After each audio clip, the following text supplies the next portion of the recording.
मोहतरम दोस्तों, अस्सलाम वालेकुम वरहमतुल्लाहि वबरकातुह।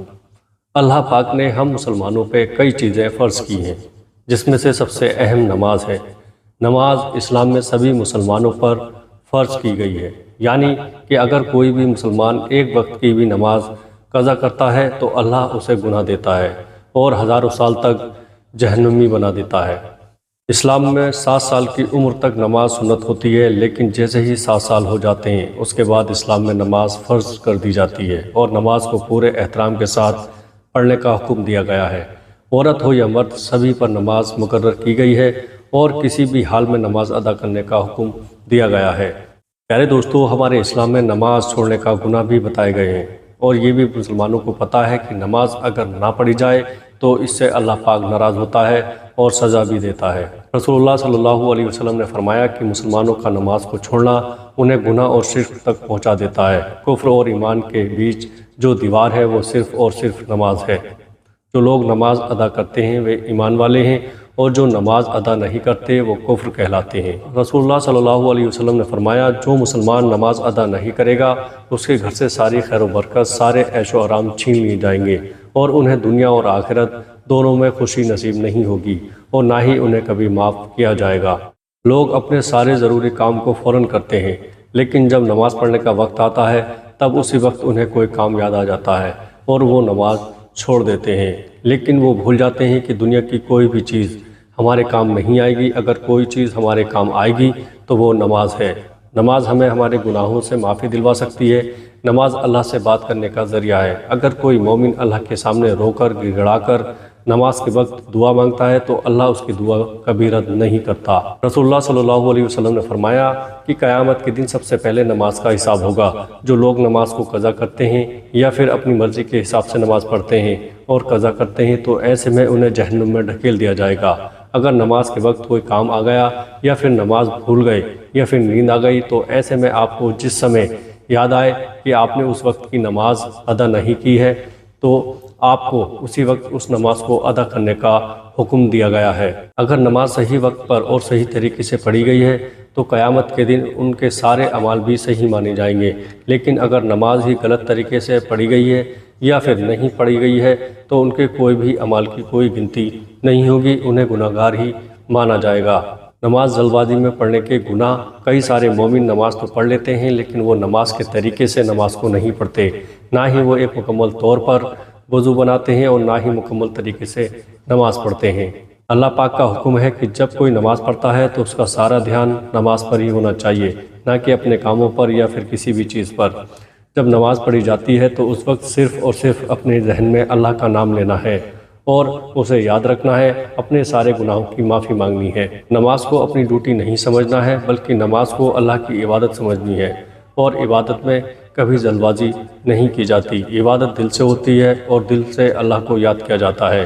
सही तरीके से नमाज पढ़ने के लिए सबसे पहले मुकम्मल तौर पर वज़ू बनाना ज़रूरी है, क्योंकि अगर वज़ू ही सही तरीके से ना हो तो नमाज सही तरीके से हो ही नहीं सकती। नमाज पढ़ने वाले लोग तो गुनाह के हकदार हैं ही, साथ ही साथ जो लोग नमाज को तरीके से नहीं पढ़ते और जल्दबाजी में पढ़ते हैं या फिर अपने ध्यान में मोबाइल फ़ोन या किसी काम को रखकर जल्दी जल्दी नमाज अदा करते हैं, ऐसे लोगों को भी अल्लाह पाक सज़ा देता है। रसूलुल्लाह सल्लल्लाहु ताला अलैहि वसल्लम फरमाते हैं कि जो लोग 5 वक्त की नमाज मुकम्मल तरीके से पढ़ते हैं और वो सोचते हैं कि अल्लाह पाक उनसे राज़ी हो जाएगा, तो ऐसा बिल्कुल नहीं है। अल्लाह पाक ने नमाज पढ़ने के साथ साथ ज़कात करने का हुक्म दिया है। उसने कहा है कि जब तक ज़कात नहीं किया जाए तब तक उसकी नमाज कबूल नहीं की जाएगी। आपके पास जितनी रकम हो सके आप उतना ही ज़कात कर सकते हैं। ज़रूरी नहीं कि आपको बहुत पैसे या चीज़ें ज़कात करनी हों। आप अपनी हैसियत के हिसाब से ज़कात कर सकते हैं, लेकिन ज़कात करना बहुत ज़रूरी है। हमारे इस्लाम में जिन चीज़ों को फ़र्ज़ नाम दे दिया गया है वो चीज़ें अगर छोड़ दी जाएँ तो अल्लाह पाक कभी राज़ी नहीं होता है। अल्लाह पाक ने नमाज ज़कात फ़र्ज़ नाम से मुकर्रर किया है, इसलिए हम अगर नमाज छोड़ते हैं तो ऐसे में अल्लाह पाक हमसे कभी राज़ी नहीं होता है और ना ही हमारी दुआओं को कबूल करता है। एक बार किसी शख्स ने रसूलुल्लाह सल्लल्लाहु ताला अलैहि वसल्लम से पूछा कि आपका सबसे पसंदीदा अमल क्या है, तो हमारे रसूल अकरम सल्लल्लाहु अलैहि वसल्लम ने जवाब दिया कि वक्त पर नमाज अदा करना मेरा सबसे पसंदीदा अमल है। हम सल्लल्लाहु अलैहि वसल्लम के उम्मती हैं और उनके बताए हुए राह पर ही चलते हैं, لیکن ان کے سب سے پسندیدہ عمل کو ہم چھوڑتے جا رہے ہیں۔ ایسے میں ہمیں کبھی معافی نہیں ملے گی اور نہ ہی ہمیں جنت کا منظر دیکھنے کا موقع ملے گا۔ اور حضور اکرم صلی اللہ علیہ وسلم نے یہ بھی فرمایا کہ جو شخص جان بوجھ کر نماز چھوڑ دیتا ہے وہ میرا امتی کبھی نہیں ہو سکتا اور اسے کبھی معافی بھی نہیں دی جائے گی۔ رسول اللہ صلی اللہ علیہ وسلم نے فرمایا کہ نماز مسلمانوں کے لیے اتنی ہی ضروری ہوتی ہے جتنا ایک جسم میں صرف دین بغیر اسلام کے نہیں اور نماز بغیر دین نہیں۔ بہت سارے لوگ اچھے خاصے ہونے کے باوجود بھی نماز کو بیٹھ کر پڑھتے ہیں، لیکن جو کھڑے ہو کر نماز پڑھ سکتے ہیں ان میں کھڑے ہونے کی طاقت ہے، پھر بھی وہ اگر بیٹھ کر نماز پڑھتے ہیں تو ایسے لوگوں کی نماز قبول نہیں کی جائے گی۔ نماز پڑھنے والوں کے لیے کھڑے ہو کر نماز پڑھنا فرض ہے اور واجب ہے۔ جو مجبور ہے، کھڑے نہیں ہو سکتے، ایسے لوگوں کو بیٹھ کر نماز پڑھنے کا حکم دیا گیا ہے۔ اپنے گھر میں بچوں سے لے کر بڑوں تک کو سبھی کو نماز پڑھنے کی تعلیم دیں اور چھوٹے بچوں کو اپنے ساتھ لے کر نماز پڑھیں۔ بھلے ہی انہیں اچھی طرح نماز پڑھنا نہ آئے، لیکن انہیں یہ ضرور سمجھ میں آئے گا کہ ہم مسلمان ہیں اور ہمارے لیے نماز پڑھنا ضروری ہے۔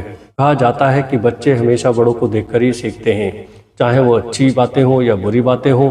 اسی طرح اگر گھر میں بڑے نماز پڑھیں گے تو بچے بھی نماز پڑھیں گے۔ اگر انہیں کہا جائے کہ اللہ پاک نماز پڑھنے والوں سے خوش ہوتا ہے، راضی ہوتا ہے، انہیں اچھی باتیں بتائی جائیں تو بچے وہی سیکھیں گے جو آپ سکھائیں گے یا انہیں آپ بتائیں گے۔ فجر اور عصر کی نماز کی فضیلت۔ رسول اللہ صلی اللہ علیہ وسلم نے فرمایا کہ جو سورج نکلنے سے پہلے فجر اور سورج ڈوبنے سے پہلے عصر کی نماز کو پابندی سے پڑھے انہیں کبھی جہنم میں داخلہ نہیں دیا جائے گا۔ 5 وقت کی نماز میں سنت، فرض، نفل نماز ہوتی ہے۔ اس میں سے بہت سارے لوگ سنت اور نفل نماز چھوڑ کر صرف فرض نماز ادا کرتے ہیں۔ ہم آپ کو بتا دیں ایسی نماز مکمل نہیں ہوتی ہے، کیونکہ اللہ نے اگر سنت اور نفل بنائی ہے تو ہمیں اسے بھی ادا کرنا ہے۔ اگر آپ کو کوئی کام ہے اور آپ کو وہاں جانا بہت زیادہ ضروری ہے تو آپ ایسے میں فرض نماز پڑھ کر اپنے کام کو کر سکتے ہیں۔ لیکن اگر آپ روز ایسا کرتے ہیں، صرف فرض نماز ادا کرتے ہیں اور سنت نفل چھوڑ دیتے ہیں تو ایسے میں آپ کی نماز قبول نہیں ہوتی ہے۔ رسول اللہ صلی اللہ علیہ وسلم نے فرمایا کہ قیامت کے دن ان لوگوں کی کوئی سنوائی نہیں ہوگی جو نماز کو چھوڑتے ہیں، اور انہوں نے بتایا کہ نماز چھوڑنے والوں کے سروں کو کچلا جائے گا اور ان کے سر کو کچلنے کے بعد دوبارہ سے سر پھر اپنی جگہ پر چلے جائیں گے اور پھر سے سروں کو کچلا جائے گا۔ ایسا بار بار ہوگا۔ اس عذاب میں اللہ پاک بالکل رحم نہیں کرتا ہے۔ ایسا منظر دیکھ کر لوگوں کی روح کانپ جائے گی۔ تو ذرا سوچئے، ہم مسلمان نماز قضا کرتے ہیں، چھوڑ دیتے ہیں، تو قیامت کے دن ہمارا بھی یہی حشر ہوگا۔ ہم حضور صلی اللہ علیہ وسلم کے امتی ہیں۔ نماز پڑھنا ہمیں دوسروں سے سیکھنا نہیں بلکہ دوسروں کو سکھانا چاہیے۔ کبھی ایسے حالات نہیں آنے چاہیے کہ لوگ ہم سے کہیں کہ آپ مسلمان ہو اور آپ نماز ادا نہیں کرتے۔ پیارے دوستو، السلام علیکم ورحمۃ اللہ وبرکاتہ۔